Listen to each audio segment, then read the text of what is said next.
전국적으로 전세 사기가 기승을 부리고 있습니다. 피해자들은 대책을 마련해달라며 목숨을 건 투쟁을 이어가고 있습니다. 전세 계약을 앞두고 가장 많이 드는 걱정은 하나입니다. 혹시 전세금을 못 받으면 어떡하지?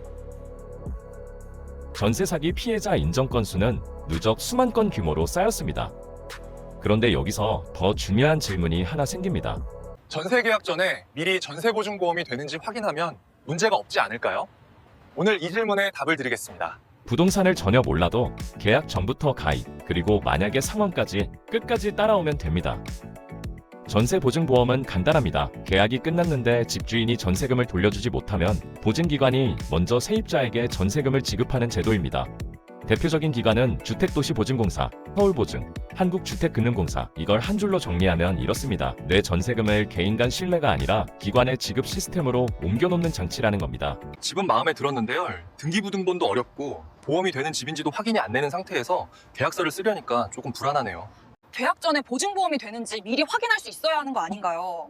계약이 끝나서 보험이 안 되면 무슨 소용이에요? 바로 이 지점입니다. 보험 가입 가능은 사후가 아니라 계약 전에 갈라져야 합니다. 결론부터 말하면 이렇습니다. 계약서에 도장 찍기 전에 100% 확정은 현실적으로 어렵습니다. 최종은 서류 접수 후 심사로 결정되기 때문이죠. 한국주택금융공사도 온라인 사전 확인이 주요 요건 확인용이고 실제 접수 후 심사에서 달라질 수 있다고 안내합니다. 하지만 그렇다고 손 놓고 계약할 수는 없지 않을까요? 계약 전에 그래도 할 수 있는 방법이 3가지 있습니다. 첫 번째로 주택도시보증공사의 안심전세 앱으로 사전 점검을 할 수 있습니다. 이 앱은 임대인 동의와 인증을 거치면 집주인 체납 여부와 주택도시보증공사와 한국주택금융공사의 보증가입 금지 여부 조회가 가능하고 전세보증 사고 이력 확인 같은 정보를 확인할 수 있도록 안내합니다. 두 번째로 주택도시보증공사의 보증 가능 여부 간편 확인으로 구조를 계산해봅니다. 여기엔 전세보증금 반환보증의 보증금 한도, 예를 들면 수도권 7억 원과 기타 지역 5억 원 같은 기준도 명시돼 있습니다. 마지막으로 한국주택금융공사는 전세 지킴 보증 신청 가능 여부 확인 페이지로 주요 요건을 체크할 수 있습니다. 몇 가지가 계약 전 사전 진단이지만 진짜 핵심은 따로 있습니다. 사전 진단으로도 애매하면 특약 한 줄로 위험을 사실상 0으로 만드는 것이죠. 보험 최종 확정은 심사까지 가야 되거든요. 그래서 저는 꼭 말씀드려요. 보증보험이 안 되면 계약 해지할 수 있는 특약을 넣어서 계약하자고요. 계약 전 100% 확정이 어렵다면 계약 자체를 보험이 되면 진행, 안 되면 해제 구조로 만들어야 합니다. 그래서 실전에서 가장 많이 쓰는 특약으로 이렇게 작성할 수 있습니다. 이 특약이 있으면 보험이 안 되는 순간 계약을 계속 끌고 갈 이유가 없어집니다. 이게 계약 전 확인의 현실적 해답이 될 수 있습니다. 이제 가입 가능성을 결정하는 핵심 체크 3가지를 보겠습니다. 제일 먼저 등기부등본입니다. 소유자가 계약서 임대인과 같은지를 가장 먼저 확인해야 합니다. 그리고 근저당과 압류 같은 권리가 과하지 않은지 확인합니다. 그 다음 전입신고와 확정일자입니다. 전입신고는 나를 실제 거주자로 만들고 확정일자는 내 보증금의 법적 순서를 정해줍니다. 마지막으로 시세 대비 전세금입니다. 전세금이 매매가에 바짝 붙어 있거나 더 높다면 위험 신호로 보는 경우가 많습니다.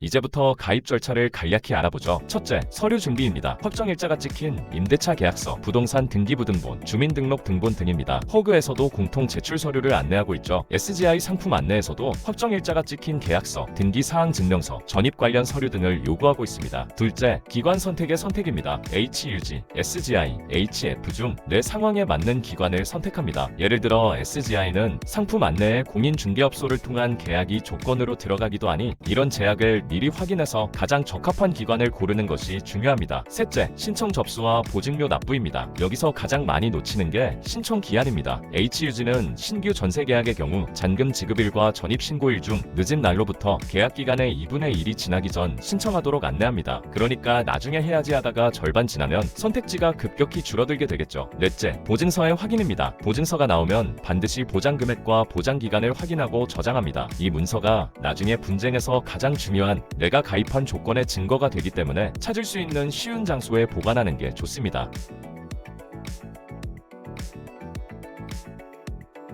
저는 보험이 된다는 말만 믿고 서류를 늦게 준비했거든요. 근데 신청 기한이 있다는 걸 뒤늦게 알아서 진짜 식은땀 났어요. 이제 최악의 상황을 가정해 보겠습니다.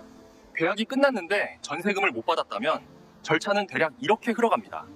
계약 만기가 도래하면 집주인에게 반환 요구를 명확히 남겨야 합니다. 보통 내용 증명 같은 방식으로 언제까지 반환을 남기면 가장 확실하겠죠. 그리고 그래도 반환해주지 않으면 보증기관에 이행 청구를 진행해야 합니다. HF는 이행 청구 요건을 자가 진단 형태로 안내하면서도 최종 가능 여부는 서류 제출 후 심사로 확정된다고 밝히고 있습니다. 핵심은 감정 싸움이 아니라 증거와 절차입니다. 대화는 기록으로, 요구는 문서로, 일정은 캘린더로 남겨서 추후에 필요할 때 사용할 수 있도록 정리하면 더 빠르게 진행할 수 있어요. 오늘 내용은 딱 이걸로 정리됩니다. 계약 전에 안심전세 앱, HUG 간편 확인, HF 신청 가능 여부 확인으로 1차로 걸러냅니다. 그리고 애매하면 보험 거절 시 계약 해제 특약으로 리스크를 구조적으로 막고, 그 다음 등기부등본, 전입신고, 확정일자, 그리고 시세 대비 전세금을 체크하고 신청 기한을 놓치지 않습니다. 전세는 운용이 아니라 절차로 안전하게 할 수 있는 계약입니다.